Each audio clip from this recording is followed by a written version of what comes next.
तो वीडियो 2-3 बार बीच में बंद हो गया है, कभी लाइट जा रही है तो कभी कोई प्रॉब्लम आ रही है। चलो शुरुआत करते हैं वापस से। तो इस क्वेश्चन में L square plus M square plus N square बराबर into x square plus Y square plus Z square बराबर R square into L square plus M square plus N square plus L X plus M Y plus N Z का whole square, ये आया हमारे पास। अब इनका जब multiply करोगे आप तो l square x square plus यहाँ से m square y square plus N square z square, और इस तरफ जब इनका स्क्वायर करोगे पहला टर्म इनका आएगा l square x square plus M square y square plus N square z square. तो ये टर्म तो आपस में तीनों इधर कट जाएंगे। ये बिल्कुल सेम ऐसे ही हमारे आंसर में भी है राइट हैंड साइड में। और इसके अलावा जो बच गया यहाँ पे, यहाँ से जो आ रहे हैं उनको लिखते हैं एक बार। तो यहाँ ये आ जाएगा प्लस 2 फर्स्ट और सेकंड का करोगे तो l m x y plus 2 m n y z plus 2 l n z x, ये आ गया। दो का जब आप करोगे ये फॉर्मूला लगाओगे। और इस तरफ हमारे पास जब फर्स्ट का फर्स्ट से तो ये कट ही चुका है, फर्स्ट का सेकंड से करोगे तो l square y square plus, अब यहाँ से देख लेते हैं जब ये इस तरफ आएगा तो एल और y ये तो हमारे पास आ गया है m इंटू एक्स चाहिए हमें, तो m square into x square, इनका मल्टीप्लाई करके ये हो जाएगा m स्क्वायर एक्स स्क्वायर। और ये जब बराबर से इस तरफ लेके आओगे तो ये इधर माइनस का हो जाएगा -2 l m x y, यानी ये अगली लाइन में ये वाला पार्ट जो है वो हमारा बन जाएगा mx माइनस एल वाई का होल स्क्वायर। सिमिलरली जब इसका सेकंड टर्म है, इससे जब परफेक्ट स्क्वायर बनाने की कोशिश करोगे तो एम एन और वाई जेड, तो एम और वाई, एम वाई वाला टर्म तो हमारा स्क्वायर का कट चुका है। तो अब की बार एम इंटू जेड वाला लेते हैं, एम स्क्वायर जेड स्क्वायर, तो यहाँ आ जाएगा m square z square plus m z हो गया तो n y, n square into y square, इनका जब करोगे n square into y square, और इधर से इसको इधर ले आओगे -2 एम एन वाई जेड। तो ये दोनों ये मिलके परफेक्ट स्क्वायर बनाएंगे n Y minus M Z का होल स्क्वायर। ऐसे ही जो बच गया शेष थर्ड, इससे हम परफेक्ट स्क्वायर बनाएंगे, और ये सब तो इधर आ गया और बराबर में बचेगा ये, यानी हमारा जो आंसर आएगा इस क्वेश्चन का वो हो जाएगा ये वाला। कौन सा क्वेश्चन था ये क्वेश्चन? तो इसमें हमारा जो आंसर होगा वो आएगा M X minus L Y का whole square N Y minus M Z का होल स्क्वायर, ये बराबर R square into L square plus M square plus N square. तो आप अगर इस क्वेश्चन को सॉल्व करना सीख गए तो उसके बाद में इससे रिलेटेड क्वेश्चन मैक्सिमम 80% क्वेश्चन यही आते हैं, थर्ड टाइप का जो है, और इसमें से राइट सर्कुलर सिलेंडर के क्वेश्चन आते हैं, और उसका बेसिक जो कंसेप्ट है वो इस क्वेश्चन में हमने सीख लिया है। बाकी जो क्वेश्चन आएंगे वो इससे काफ़ी सरल आएंगे। जैसे अगला क्वेश्चन देखते हैं, तो ये जो नेक्स्ट क्वेश्चन है हमारे पास, इस क्वेश्चन में हमें दे रखा है उस लंबवर्तीय बेलन का समीकरण ज्ञात कीजिए जिसकी अक्ष जो है वो ये अक्ष दे रखा है और इसकी त्रिज्या 1 है। यानी अब की बार जो हमारे पास लंबवर्तीय बेलन जो है उसमें उसकी त्रिज्या 1 दे रखी है, और इस अक्ष का समीकरण x बराबर y बराबर z, यानी x/1 बराबर y/1 बराबर z/1, ये इसका इस अक्ष का समीकरण दे रखा है। तो हम जानते हैं ये एक ऐसी लाइन का इक्वेशन है जो कि 0 0 से पास आउट हो रही है, और इसके डायरेक्शनल रेशो LMN का मान 1 1 1 है। तो इसके डायरेक्शनल रेशो है 1 1 1, और इस पर कोई पॉइंट हमने ले लिया, कोई पॉइंट A ले लिया, तो उसके वो किस 0 0 0, क्योंकि ये लाइन 0 0 0 से पास आउट हो रही है, तो इस पर एक पॉइंट ले लिया 0 0 0 0 0 0। अब हम इसका जो जनरेटर है उस पर एक पॉइंट ले लेते हैं P, जिसके कोऑर्डिनेट x, y, z मान लिया। और इनको मिला दिया और इससे परपेंडिकुलर इस पे P, सॉरी इस पे परपेंडिकुलर M खींच दिया। तो ये एक अब हमारे पास समकोण त्रिभुज राइट एंगल ट्राइंगल बन गया है। इस समकोण त्रिभुज से हम पाइथागोरस प्रमेय जो पिछले क्वेश्चन में किया था सेम वही प्रोसेस। तो आप क्या करोगे, इसमें पी ए का होल स्क्वायर बराबर ए एम का whole square plus p m का होल स्क्वायर। तो पी ए का होल स्क्वायर ये तो आ जाएगा पी और ए के बीच की डिस्टेंस, पी और ए के बीच की डिस्टेंस होगी x square plus Y square plus Z square, under root जो होता है वो स्क्वायर से हट जाएगा, बराबर ए एम का मतलब इसकी जो रेडियस है 1, तो 1 का स्क्वायर प्लस पी एम। ये पी एम डिस्टेंस जो है इसकी लेंथ कैसे निकालेंगे हम, इसके डायरेक्शनल रेशियो एक्सिस के 1 1 1 है, तो इसके पैरेलल ये जनरेटर इसके डायरेक्शनल रेशियो भी 1 1 1 है। और इस लाइन पी ए लाइन के डायरेक्शनल रेशियो जो है हमारे पास वो आएंगे इन दोनों का x1 माइनस x2, 2 पॉइंट अगर दे रखे हो तो डायरेक्शनल रेशियो निकालते हैं x1 minus x2, y1 minus y2, z1 minus z2, यानी इस लाइन के हो जाएंगे x माइनस 0, y माइनस 0 और z माइनस 0। और इन दोनों का जब मल्टीप्लाई करके लिखोगे यहाँ पे तो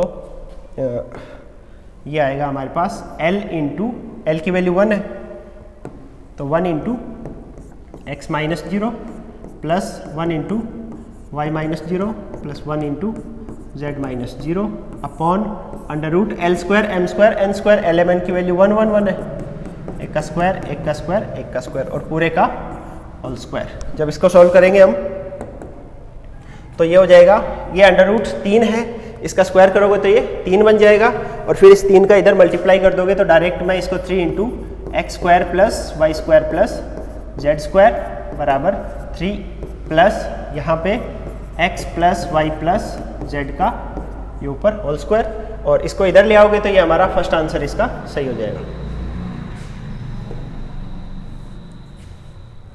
इसके बाद में ये भी एक बेलन के जनक zx के समांतर है और आधार वक्र ax स्क्वायर by स्क्वायर बराबर c और z बराबर 0 ये है, तो उसका समीकरण क्या होगा। तो इस क्वेश्चन को हम डायरेक्ट याद रखेंगे, ये जो हमारे आधार वक्र दे रखा है वो इसके सिलेंडर का इक्वेशन आ जाएगा ax square plus by square बराबर c। तो इस क्वेश्चन को आप डायरेक्ट याद रखोगे। इसके बाद में उस लंबवर्तीय बेलन की समीकरण ज्ञात कीजिए जिसका अक्ष ये दे रखा है और उसकी त्रिज्या 2 है। तो अभी जो क्वेश्चन हमने किया था वैसे ही लंबवर्तीय बेलन बनाया, इसका त्रिज्या हमें 2 दे रखी है और इसका अक्ष का समीकरण जो है ये, इसको हम x अपॉन 1 बराबर y अपॉन माइनस 1 बराबर z अपॉन 1 इस फॉर्म में लिख सकते हैं।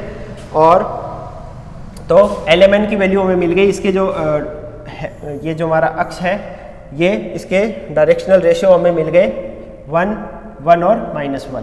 तो इसके डायरेक्शनल रेशियो वो इस लाइन के डायरेक्शनल रेशियो हो जाएंगे 1 1 और सॉरी 1 माइनस 1 और 1। और ये जो हमारा अक्ष है वो बिंदु 0 0 0 से पास आउट हो रहा है, इक्वेशन देख के आपको पता चलता है। तो यहाँ से x माइनस 0 वाई माइनस 0 और z माइनस 0 इस फॉर्म में है, तो ये 0 0 से गुजर रहा है, तो हमने एक कोई पॉइंट a इस पे मान लिया जिसके निर्देशांक 0 0 कोऑर्डिनेट 0 0 0 है। अब यहाँ पे जनरेटर पे हमने एक पॉइंट P ले लिया x, y, z, इनको इससे मिलाया, इस पर एक परपेंडिकुलर खींच देते हैं जनरेटर पे जो कि इसको M पे मिलता है। और इस समकोण त्रिभुज में अब सेम वही प्रोसेस सेम वही फॉर्मूला, तो इसमें हम क्या करेंगे, वही पाइथागोरस प्रमेय लगाओगे, पी ए का स्क्वायर प्लस पी बराबर ए एम का स्क्वायर प्लस पी एम का स्क्वायर। तो पी ए के बीच की डिस्टेंस आप निकालोगे तो x square plus Y square plus Z square, a m वही है जो इसकी रेडियस है 2, तो ये हो गया 2 का स्क्वायर 4 प्लस पी एम। उन दोनों के बीच की डिस्टेंस कैसे निकालेंगे हम, इसके डायरेक्शनल रेशियो हमें पता है 1 माइनस 1 1, इसके डायरेक्शनल रेशियो कैसे आएंगे, x minus 0 y minus 0 z minus 0 पिछले क्वेश्चन की तरह। तो ये हो जाएगा 1 into x minus 0 plus minus 1 into y minus 0 plus 1 into z minus 0 upon under root 1 का स्क्वायर प्लस -1 का स्क्वायर प्लस 1 का स्क्वायर, जैसे पिछले क्वेश्चन में किया था हमने, और इसका यहाँ स्क्वायर हो जाएगा। एल एम एन की वैल्यू जो है अपॉन में एल एम एन का स्क्वायर आता है, और यहाँ l into x minus alpha, m into y minus beta, z into n into z minus gamma. तो यहाँ अल्फा बीटा गामा की वैल्यू भी 0 0 0 है, और एल एम एन की वैल्यू हमारे पास 1 -1 और 1 है। इसमें तो ये अंडर रूट 3 आ गया, इसका जब स्क्वायर करोगे तो 3 हो जाएगा, और 3 से पूरे को मल्टीप्लाई करोगे आप, तो यहाँ इधर लिख देता हूँ मैं, 3 से इधर मल्टीप्लाई हो गया, ये हो जाएगा 3 into x square plus Y square plus Z square बराबर 4 का 3 से मल्टीप्लाई किया तो 12 प्लस ये x minus y plus z का होल स्क्वायर। तो यहाँ से जब आप इसको स्क्वायर करोगे x square plus Y square plus Z square, वो इधर x square y square z square से एक एक तो कट जाएगा, तो यहाँ बचेगा 2x square plus Y square plus Z square बराबर 12 प्लस स्क्वायर वाला तो टर्म कट गया, अब दो का मल्टीप्लाई वाला, तो यहाँ से ये आएगा -2xy minus 2yz plus 2zx, और अब इस पूरे में 2 से डिवाइड कर देते हैं, तो ये हो गया x square plus Y square plus Z square, इधर ले आओ इनको, माइनस का एक्स वाई जो था वो प्लस का एक्स वाई हो गया, 2 तो कट ही गया था पहले ही, पूरे 2 का भाग दे दिया पूरे समीकरण में, और प्लस का वाई जेड माइनस का जेड एक्स, और ये 12 जो था 2 से डिवाइड करने के बाद 6 बचा था बराबर 0, तो यानी इसका आंसर जो होगा वो फर्स्ट आंसर आ जाएगा। इसके बाद में नेक्स्ट जो है हमारा क्वेश्चन, इस क्वेश्चन में पूछा है एक नियत दिशा में या एक नियत रेखा, नियत दिशा में या एक ही रेखा के समांतर रेखा पृष्ठ को स्पर्श करती हुई खींची रेखाओं का बिंदु पथ क्या कहलाता है। तो स्पर्श करती हुई जब रेखाओं से आप एक कोई बेलन कोई भी आकृति बनाएंगे तो वो एक एनवालोपिंग बनता है, तो एनवालोपिंग सिलेंडर, ये हमने पढ़ा था, ये सेकंड टाइप है। इसके बाद में एक लंबवर्तीय बेलन की समीकरण जिसका निर्देशक वक्र हमें ये दे रखा है, तो उसका समीकरण क्या होगा।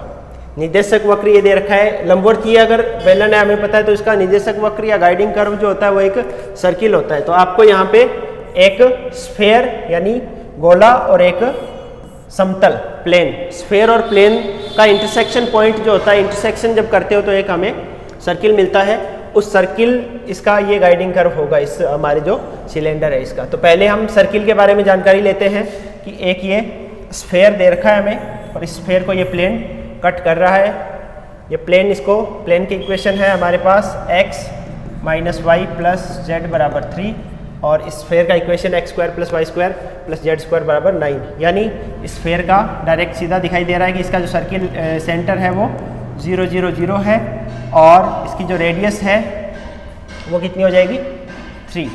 तो अब हम ये डिस्टेंस निकाल लेते हैं कि इसका जो सेंटर है ओ, सेंटर से इस प्लेन पे जो परपेंडिकुलर खींचेंगे हम m, तो ओ एम की डिस्टेंस कितनी आ रही है, तो वो डिस्टेंस निकालते हैं। ओ से m पे परपेंडिकुलर खींचोगे तो इसकी लंबाई का फॉर्मूला आप इसमें 0 0 0 पुट करोगे, तो ये इधर रख के इसको 3 को इधर ले आओगे तो -3 हो जाएगा बराबर 0। अब इसमें जब ये वैल्यू पुट करोगे तो ये हो जाएगा 0 -0 प्लस 0 -3 अपॉन अंडर रूट, इसके जो कोफिशिएंट्स हैं 1 का स्क्वायर प्लस -1 का स्क्वायर प्लस 1 का स्क्वायर, ये आ जाएगी डिस्टेंस। इस किसी पॉइंट की किसी प्लेन से डिस्टेंस का फॉर्मूला आप जानते हो, तो -3 है, मापांक से वो 3 हो गया, 3/√3 के मतलब इसकी वैल्यू आ गई √3, यानी ये डिस्टेंस √3 है, ये 3 है, तो ये डिस्टेंस कितनी आ जाएगी, जो ये इन दोनों के दोनों को काटने से जो ये सर्किल बना है, गोले को जब कोई प्लेन काटता है तो एक सर्किल बनता है ऐसे। इस सर्किल का रेडियस क्या आया, तो पाइथागोरस प्रमेय लगा देंगे हम इसमें, तो ये 3, तो पाइथागोरस प्रमेय लगाओगे तो 9 इसका स्क्वायर बराबर, या इसको आप अगर r मानोगे तो बराबर r² प्लस √3 का स्क्वायर यानी 3, तो r² बराबर आ गया 6r बराबर आ जाएगा √6। तो इस r की वैल्यू हमें मिल गई, इसकी रेडियस √6 सर्किल की। और अब हम सिलेंडर पे आते हैं। तो सिलेंडर का जो निर्देशक वक्र है वो एक वृत्त है और वृत्त ऐसे बना था। अब इस वृत्त का केंद्र क्या होगा, वृत्त के इसका जो अक्ष है ना वो वृत्त के केंद्र से जाएगा, और वृत्त के केंद्र से जो जाएगा वो इस स्फेयर के सेंटर से भी गुजरता है, और स्फेयर का सेंटर है 0 0 0। इसका मतलब जो इसका अक्ष है वो 0 0 0 से पास आउट हो रहा है। तो हमने इस पर कोई पॉइंट ले लिया ए इसके अक्ष पे जो कि 0 0 0 से पास आउट हो रहा है, तो उस पर कोई पॉइंट ले लिया हमने अक्ष पे 0 0 0। दूसरा, ये जो प्लेन का इक्वेशन है इसके जो एक्स वाई जेड के जो कोफिशिएंट होते हैं वो प्लेन के डायरेक्शनल रेशियो होते हैं, दिक् अनुपात। और इसके प्लेन के दिक् अनुपातों के बारे में पढ़ा होगा कि इसकी जो डायरेक्शन है वो उसके परपेंडिकुलर होती है, यानी इसके जो प्लेन के परपेंडिकुलर जो लाइन है वो हमारा अक्ष होगा, और इस अक्ष के एक्स अक्ष जो हमारा इस बेलन का अक्ष है और उसके दिक् अनुपात क्या हो जाएंगे, जो इस प्लेन के एक्स वाई जेड के कोफिशिएंट्स है, यानी 1 - 1 1। तो इसके दिक् अनुपात होंगे 1 - 1 1। ये आपको अच्छे से समझना है। यहाँ तक अगर समझ आ गया तो फिर अपना ये क्वेश्चन अपने आप हो जाएगा। इसके डायरेक्शनल रेशियो अगर 1 - 1 1 है तो इसके भी 1 - 1 और 1 ये हो जाएंगे डायरेक्शनल रेशियो। अब इस पर कोई एक पॉइंट ले लिया हमने P x y z, इनको इससे मिलाया, इससे परपेंडिकुलर इस पे कर दिया M, और जब आप इससे तो इक्वेशन वही फॉर्मूला पी ए का स्क्वायर पाइथागोरस पर में लगा देते हैं इसमें, बराबर ए एम का स्क्वायर प्लस पी एम का स्क्वायर। पी ए का स्क्वायर ये जब करोगे तो ये आ जाएगा x square plus Y square plus Z square. यहाँ से ये एक्स वाई जेड और ये 0 0 0 है, बराबर इसकी रेडियस हमारे पास √6 आ गई, इसकी वैल्यू √6 आ गई, तो ये भी √6 है। यहाँ रखोगे तो इसकी जगह √6 का स्क्वायर, तो ये हो जाएगा 6 प्लस पी एम तो इसके डायरेक्शनल रेशियो 1 - 1 और 1 है, और इसके डायरेक्शनल रेशियो x - 0 y - 0 और z - 0। यहाँ रखोगे तो 1 × x - 0 x ही लिख देता हूँ, प्लस -1 × y - 0 यानी y, प्लस 1 × z - 0 यानी z upon √l² plus m² plus n²। तो l m n की वैल्यू 1 - 1 1 है, और इस पूरे का स्क्वायर, तो ये हो गया x² plus y² plus z² बराबर 6। इसका जब ये √3 आ गया बटे में स्क्वायर करोगे तो 3 से इधर मल्टीप्लाई कर दो, ये हो गया 18 plus x - y plus z का होल स्क्वायर। तो ये हो जाएगा। अभी हमारा जो आंसर किस फॉर्म में दे रखा है पूरा सोल्व करना पड़ेगा। जब इसका स्क्वायर करोगे तो ये एक तो x² y² z² एक तो कट जाएगा, 2 बचेगा इस तरफ, तो ये हो गया 2x² plus y² plus z²।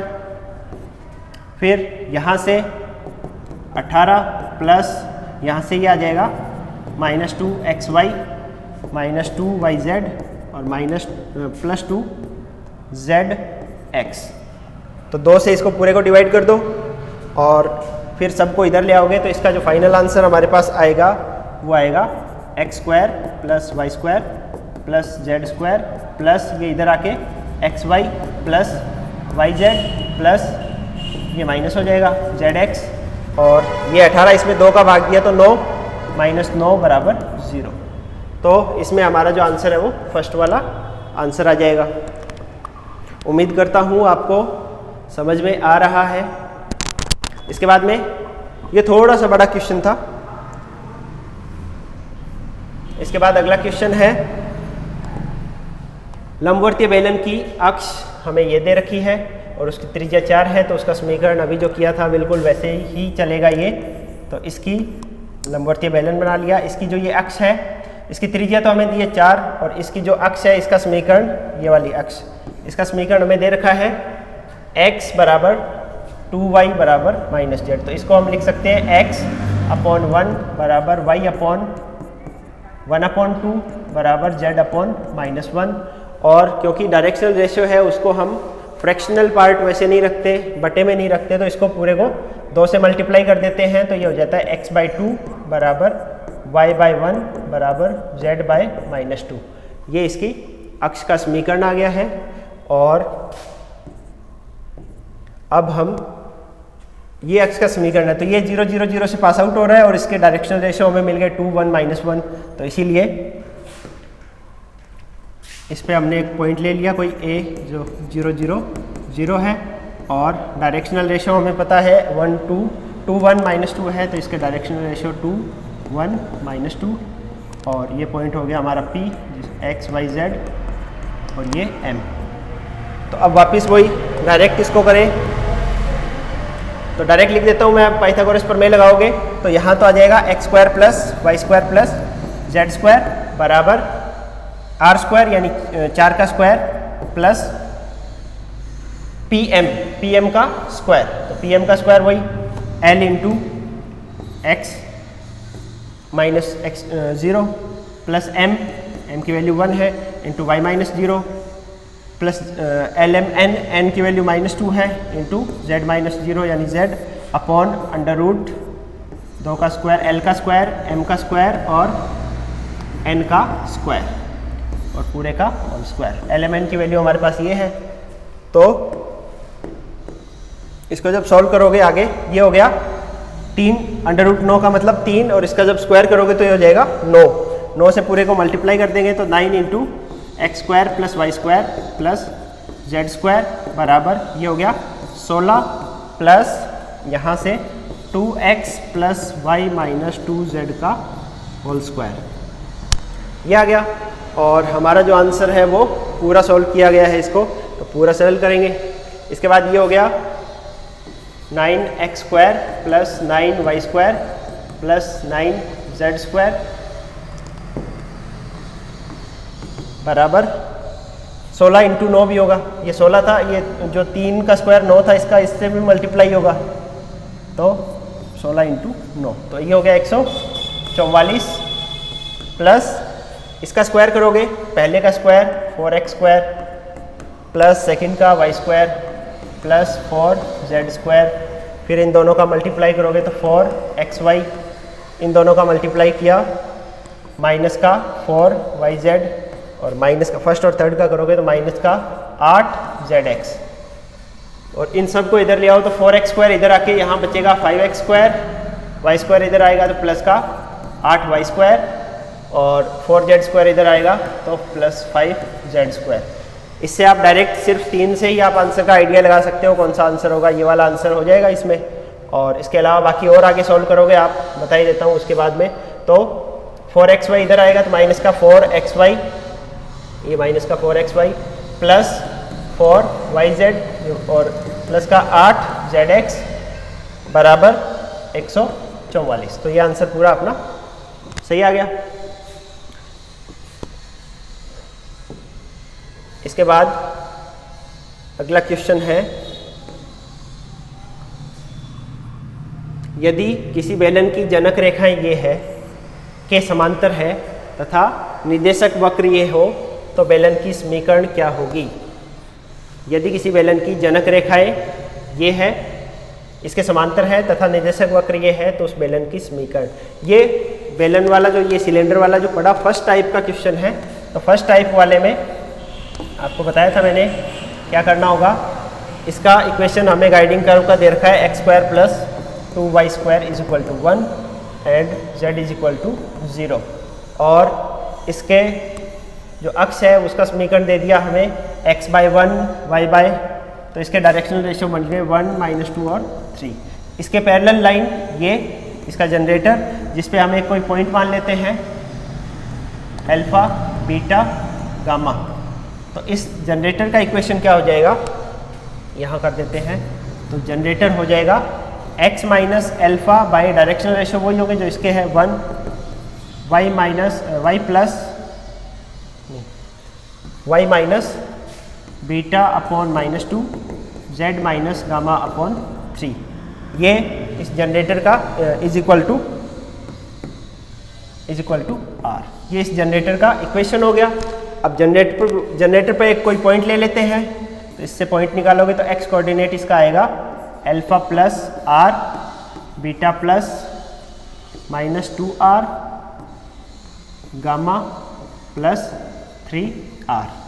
ये आ गया, इस पे कोई पॉइंट z = 0 दे रखा है हमें गाइडिंग कर्व में ये, तो z जब 0 के बराबर ये करोगे तो यहाँ से हमें r की वैल्यू मिल जाएगी -γ/3, और ये r की वैल्यू जब वापस यहाँ पुट करोगे तो ये हो जाएगा अल्फा माइनस γ/3। सेकेंड पॉइंट आएगा हमारा बीटा प्लस 2γ/3 और z हो गया 0। और ये पॉइंट हमारा इस लाइन पे कोई भी पॉइंट हो सकता है, तो हम मान लेते हैं वो पॉइंट है जो इस कर्व को भी कट कर रहा है, तो ये कर्व की इक्वेशन है, इसको सेटिस्फाई करेगा। तो इस इक्वेशन में इस पॉइंट को रख देते हैं, तो x² यानी अल्फा माइनस γ/3 का स्क्वायर प्लस बीटा प्लस 2γ/3 का स्क्वायर, 2y² है तो 2v इंटू में बराबर 1।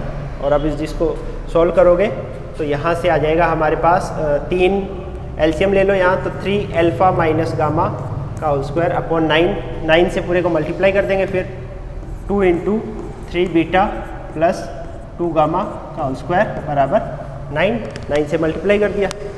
अब इसको जब और सोल्व करोगे आप तो ये आ जाएगा 9 अल्फा स्क्वायर, अगर क्लियर नहीं दिख रहा तो मैं इसको रेड में चेंज कर लेता हूँ, 9 अल्फा स्क्वायर प्लस यहाँ से गामा स्क्वायर माइनस का 6 अल्फा गामा प्लस यहाँ से आएगा 9 beta square into 2 18 beta square,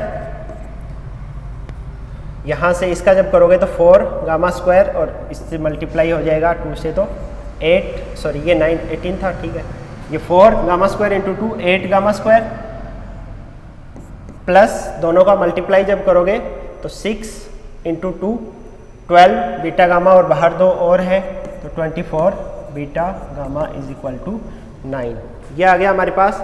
alpha beta और गामा वाले एक साथ लिखते हैं, तो यहाँ से 9 alpha square plus 18 beta square plus gamma square एक यहाँ से है और 8 यहाँ से है, तो प्लस 9 गामा स्क्वायर, उसके बाद में -6 अल्फा गामा और तो माइनस का 6 alpha gamma plus 24 beta gamma is equal to 9। और अब पूरे में आप इसमें 3 से डिवाइड कर दोगे, 3 से डिवाइड करने के बाद अल्फा बीटा गामा की जगह हम XYZ रख देते हैं, तो 3 से इस पूरे को डिवाइड करने के बाद में हमारे पास जो फाइनल आंसर आएगा वो आएगा इन तीनों में से, ये बन गया 3 अल्फा स्क्वायर प्लस 3 से डिवाइड किया तो 6 beta square beta x, alpha की जगह x, बीटा की जगह y और प्लस 3 z स्क्वायर माइनस 3 से तो डिवाइड कर दिया, यहाँ बचा 2 अल्फा की जगह x और गामा की जगह z प्लस यहाँ से जब 3 से डिवाइड किया तो 8 बीटा की जगह y गामा की जगह z बराबर इसको 3 से डिवाइड किया तो 3, और अगली लाइन में इन तीनों में से 3 कॉमन आ जाएगा, तो हमारा जो आंसर होगा ये वाला 3x² plus 2y² plus z² minus 2xz plus 8yz minus 3 बराबर 0। तो हमारा ये सेकेंड आंसर आ जाएगा इस क्वेश्चन का। इसके बाद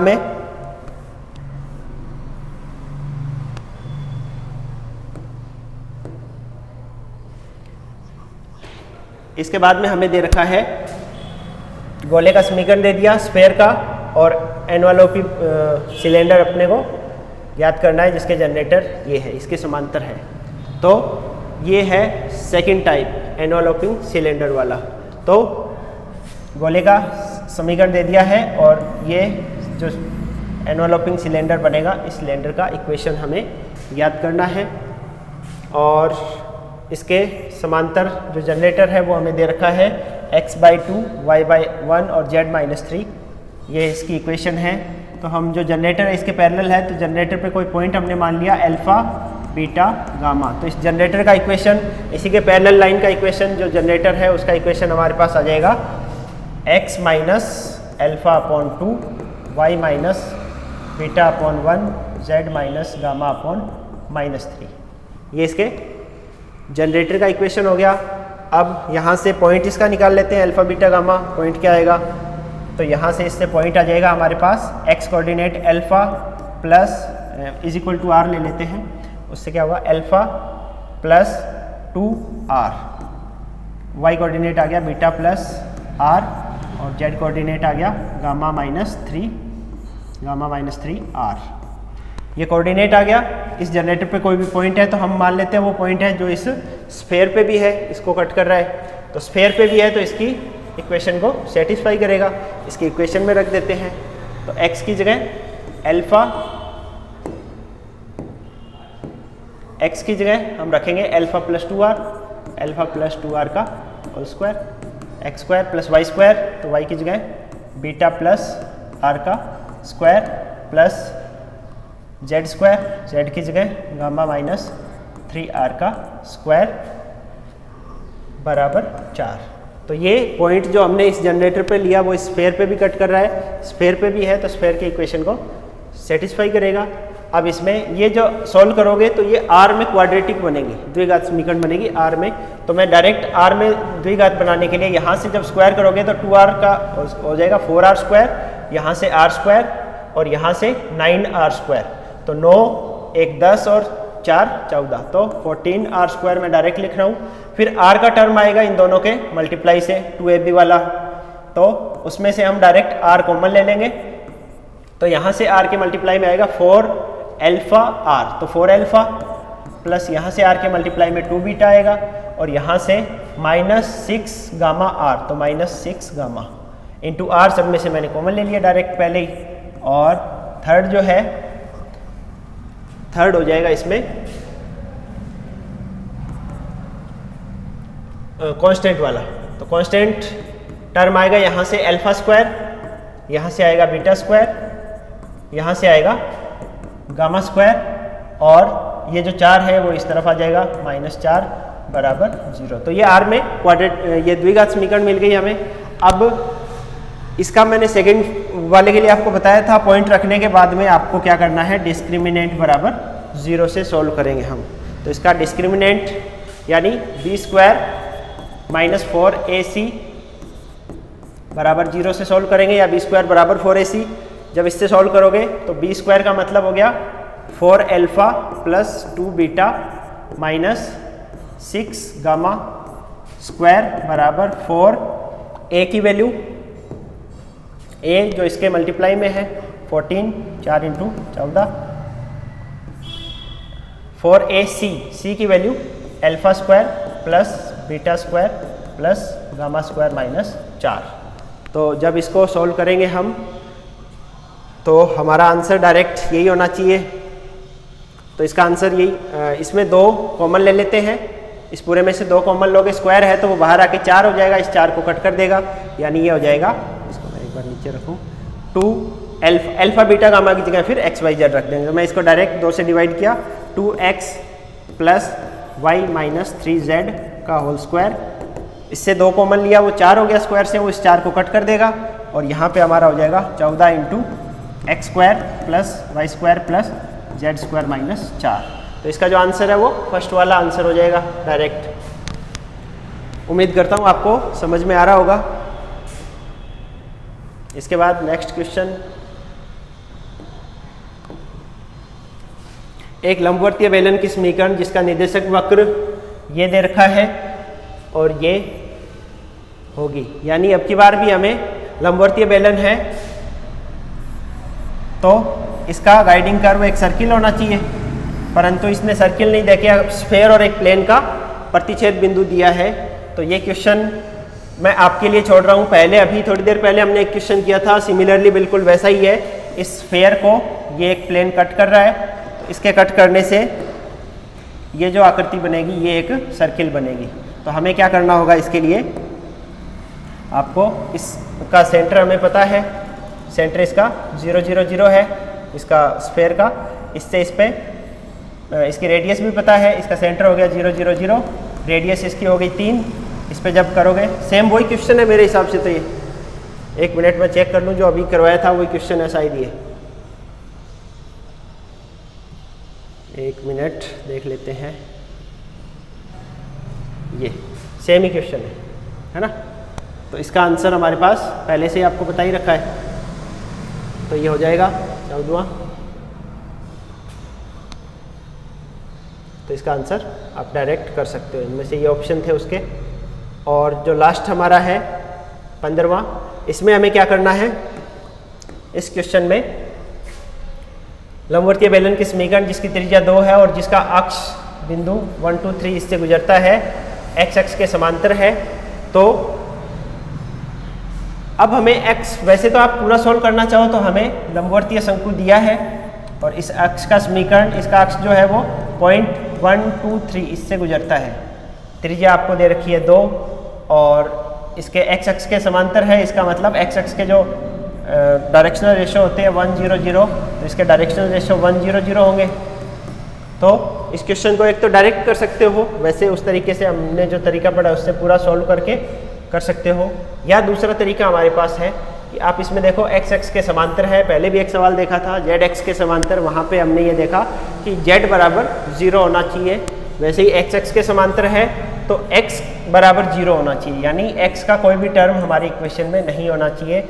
यहाँ आप देखोगे इसमें एक्स का टर्म है, इसमें है, तो ये आंसर नहीं होंगे। तो हमारा आंसर ये सेकंड वाला हो जाएगा। ये डायरेक्ट है, नहीं तो आप फुल मेथड लगा के इसको सॉल्व कर सकते हो। तो ये अपने सारे क्वेश्चन इसके सिलेंडर वाले सारे कंप्लीट हो गए हैं। उम्मीद है आपको ये क्वेश्चन पसंद आ रहे होंगे। अगर पसंद आ रहे हैं तो एक बार, या किसी और बुक के आपको क्वेश्चंस चाहिए तो आप मुझे कमेंट करके ज़रूर बताएं। Thank you very much.